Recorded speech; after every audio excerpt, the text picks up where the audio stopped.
Ezra Racklin, former chief conductor of the Queensland Symphony Orchestra, was my husband. In 1970, we came to Brisbane, where for 3 wonderful years Ezra made music and we both made friends. Of our many friends, one stands out, John Curro, who at that time was an architect with a great love of music. Not only was he the one who helped us settle in and advising us on choosing an apartment, sending his little girl Monica to my fun with music sessions, but his deep love of music inspired him to start studying conducting with Ezra. John was the perfect pupil. He learned fast, and it soon became apparent to Ezra that John's was a talent worth fostering. When we left Australia and settled in London, many were the times when I was forbidden to enter our music room. You see, John was often on the phone from Brisbane, seeking advice about a concert he was about to conduct. The calls would last about 2 hours, and this was long before Skype and WhatsApp. It cost real money to speak to London from Australia in those days. But John didn't care. He was determined to glean as much knowledge as he could from Ezra. Ezra died in 1995, and I speak to you today on his behalf. I know he would want me to tell you what a huge talent John had.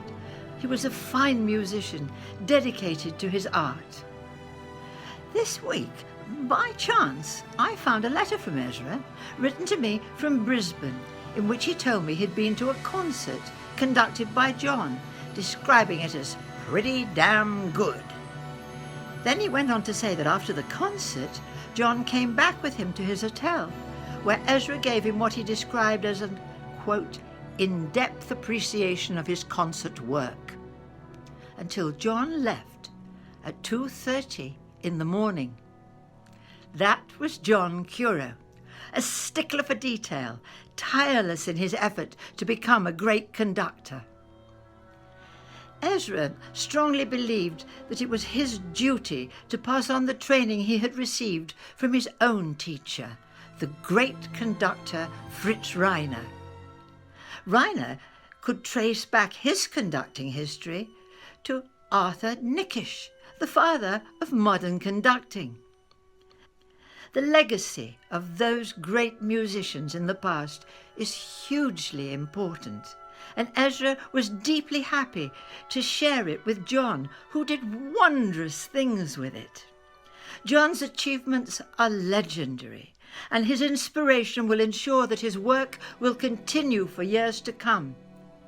John Curro fulfilled all Ezra's wishes and in turn passed on the inspirational techniques of Nikisch, Reiner and Racklin to his own students. To Carmel and his family, and to all of you who loved and admired John Curro as a friend, a mentor, and as a great musician, please remember, as I do, that John's legacy lives on.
With hands that size, you'd be far better off on the viola. All words to that effect are spoken to me, an enthusiastic young violinist, over 50 years ago. No prizes for working out who spoke those words. John was well known for such utterances, and most of us sitting here can appreciate the courage and vision that was evident in the making of such pronouncements, and many over the years have benefited from his rather straightforward approach. John was a big man with big ideas, and his formation of the Queensland Youth Orchestra was probably his biggest and boldest idea. Not afraid to bang the table, to demand attention and get his point across, John was able to promote his vision, which saw the beginnings of a state-based youth orchestra movement that was to engulf the country, giving many thousands of young people the opportunity to experience great music at a high level. John embodied what was the essence of musical integrity and artistry in his dealings with all of us. We wanted to play for him, and although I was only present at the beginning of QAO, before the days of international touring, what he gave me in those couple of years began a lifelong mentorship and friendship that fueled and propelled my whole career. No one that I know could create a string sound quite like John was able to. Big and warm, much like himself. That he could still outdrive me on the golf course in his 80s was rather galling, but I guess one had to really expect that from this larger-than-life figure. We're all here to celebrate a rather remarkable human being. In the words of his daughter Monica, he certainly was an awesome creature.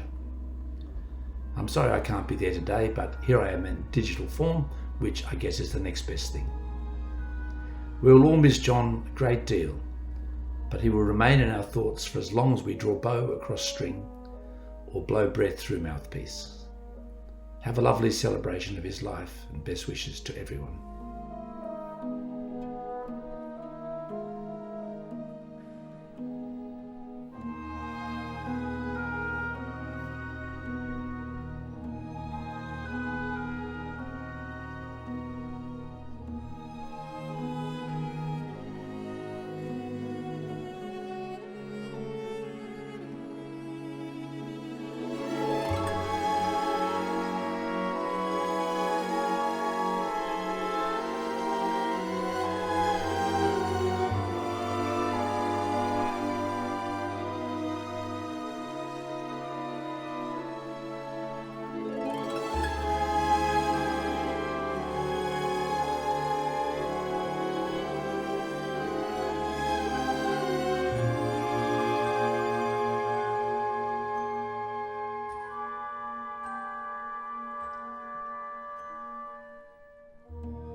I'm very sorry not to be with you in person, but my thanks to the QAO for allowing me to share some thoughts with you at this evening's memorial.